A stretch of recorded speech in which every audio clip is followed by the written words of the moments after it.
তোমার নাম কি মা? কেষ্ট, ধর।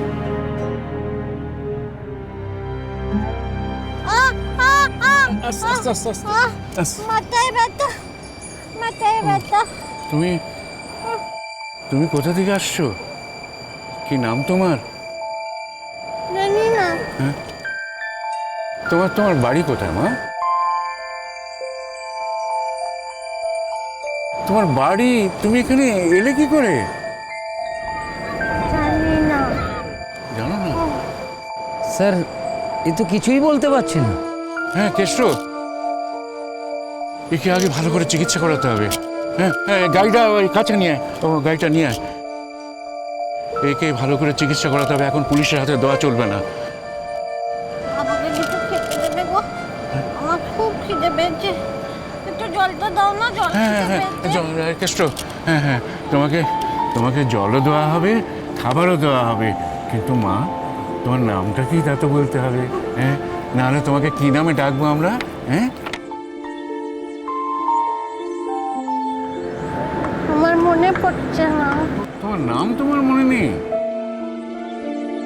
না, তো তোমার বাড়ি কোথায়? আমার মনে নেই। তুমি এখানে এলে কি করে? তুই বাবু তখন থেকে বলছি যে আমার খিদে পেয়েছে, আমার ছিগুজি কুচির বর্ণনা দিচ্ছে, আমার খিদে পেয়েছে। ঠিক আছে ঠিক আছে, তুমি ওঠো মা, ওঠো ওঠো ওঠো। হ্যাঁ আস্তে আস্তে আস্তে। হ্যাঁ, তুমি খাবার পাবে, সব কিছু পাবে, কিন্তু আমাকে যে তোমাকে সব কিছু বলে দিতে হবে না, নাহলে কিন্তু আমি পুলিশে দিতে তোমার বাধ্য হবো। ও বাবা না না, ও বাবা আমার পুলিশে দিওনি, বাবা আমার পুলিশে দিওনি, আমার বাবা পুলিশে খুব ভয় হয়, আমাকে পুলিশে দিওনি বাবু। ঠিক আছে ঠিক আছে ঠিক আছে, তোমার কোনো ভয় নেই, কোনো ভয় নেই। হ্যাঁ এসো, চল চল হ্যাঁ চল চল।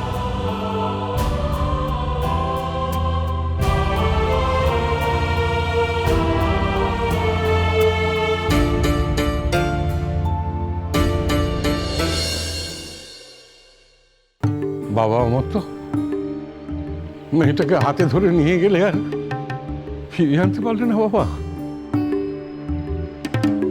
আমি আমি কি করে বাঁচবো বলতো? আমি তো ভাবতেই পারছি না যে মেয়েটা আর ফিরে আসবে না। হ্যাঁ, আর আমাকে এসে বলবে না বাবা আমি ফিরে এসেছি।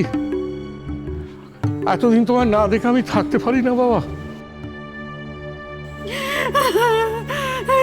যতদিন আমার চোখের সামনে ছিল ততদিন তাকে বকতুম, তাকে মারতুম, কত গঞ্জনা দিতুম। এখন চোখের সামনে নেই, এখন বুঝতে পারছি সে চোখের সামনে না থাকলে আমি জীবনটা পেতাম। অমর তো ভাই আমাদের সংসারে কি ভাঙন ধরলো বলো দেখিনি।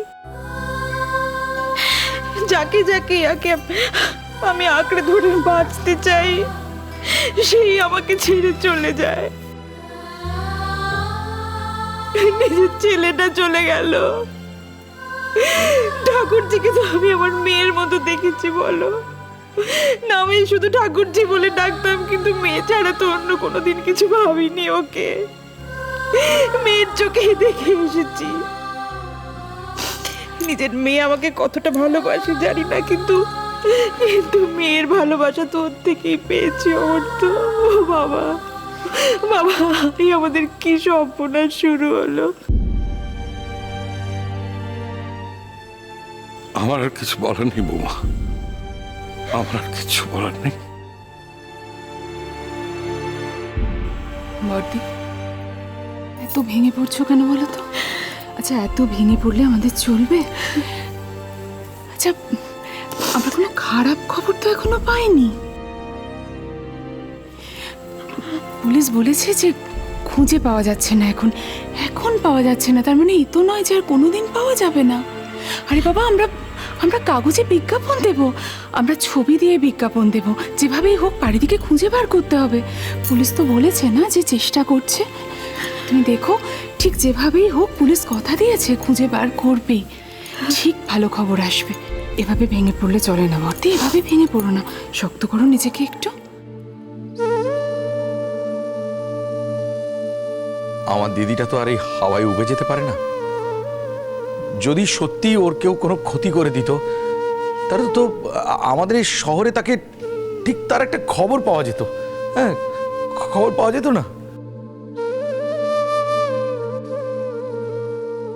আমি বলছি চটকা, দেখো দেখো রাঙাপিসি ঠিক ফিরে আসবে, রাঙাপিসিকে ফিরে আসতেই হবে। এভাবে আমাদের বাড়ির সকলকে ছেড়ে রাঙাপিসি চলে যেতে পারে না। না, আমি তো কোনো কথা বললে আবার খারাপ হয়ে যাবো। আমি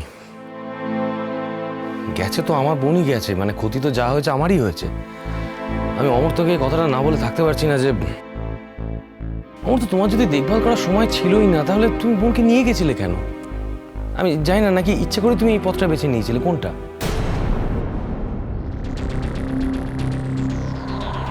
বুঝলাম না, ইচ্ছে করে পথটা বেছে নিয়েছিলাম মানে?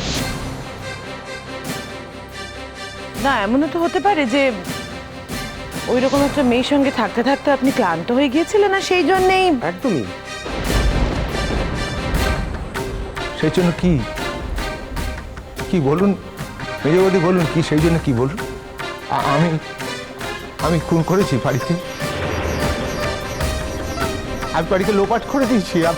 আপনাকে এটাই বলতে চাইছিলে? তুমি কি এটাই বলতে চাইছিলে শুভ? না, ঠিক হিসেব তো মিলছে না আমার সেটা নিয়ে। প্লিজ বাবা, তুমি দয়া করে আর কোনো হিসেব মেলানোর চেষ্টা করো না। তোমার কোনোদিনই কোনো হিসাব মেলেনি, আর এই হিসাবটাও মিলবে না। শুধু শুধু যে মানুষগুলো এমনিতেই দুঃখে কষ্টে শেষ হয়ে আছে, তাদের আর এইসব কথা বলে ঘা দিও না বাবা, প্লিজ। মেজদি, তোমরা পারো বটে।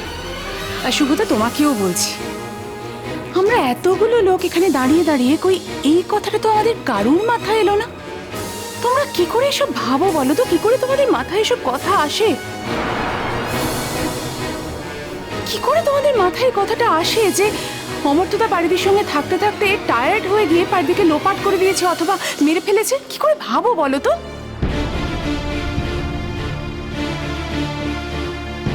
না না না না না, আমার কথার ভুল ব্যাখ্যা করলে তো চলবে না। ঠিক ব্যাখ্যাটা তাহলে কি শুভ? কি বলো? আমি আমার ভুলটা আমি মেনে নিচ্ছি যে আমি যখন পারিকে সঙ্গে করে নিয়ে গিয়েছিলাম, তার প্রত্যেকটা মুহূর্তের সাবধানতাটাকে আমার অ্যাসিওর করা উচিত ছিল। হ্যাঁ, নিশ্চয়ই মানছি, নিশ্চয়ই আমার তরফ থেকে কোনো ফাঁক ছিল, নাহলে তার পারি নিখোঁজ হয়ে যেতে পারতো না এইবার। তাই বলে তোমরা এত দূর ভেবে ফেলবে? এত দূর? মাসিমা, মেসমশাই, দেখুন, আপনাদের কাছে আমার আর কথা বলার মতো কোনো মুখ নেই। আমি যে দায়িত্বজ্ঞানহীনতার পরিচয় দিয়েছি, তার জন্য আপনারা যা শাস্তি দেন আমি মেনে নেব।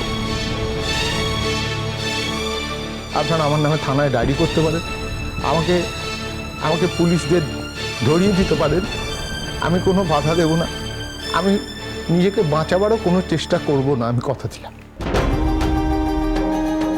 কি বলছো কি অমর্তদা? এরকম ঘটনা তো এই বাড়ি থেকেও ঘটতে পারতো। আর এর আগেও তো এই ঘটনা ঘটেছে এই বাড়িতে। কতবার রাঙা দিদি এখান থেকে বেরিয়ে গিয়েছে, তখনও তো অ্যাক্সিডেন্ট হতে পারতো। পাড়ার লোক ফেরত দিয়ে গেছে, অন্য কেউ ফেরত দিয়ে গেছে, বন্ধু বান্ধবরা দিয়ে গেছে, তখন এরকম হতে পারতো না? তা তখন লোকে কি বলতো যে আমরা ইচ্ছা করে ওকে বাড়ির বাইরে বের করে দিয়েছি কারণ ও আমাদের ঝক্কি? তাই এটা কখনো হয় অমর্তদা?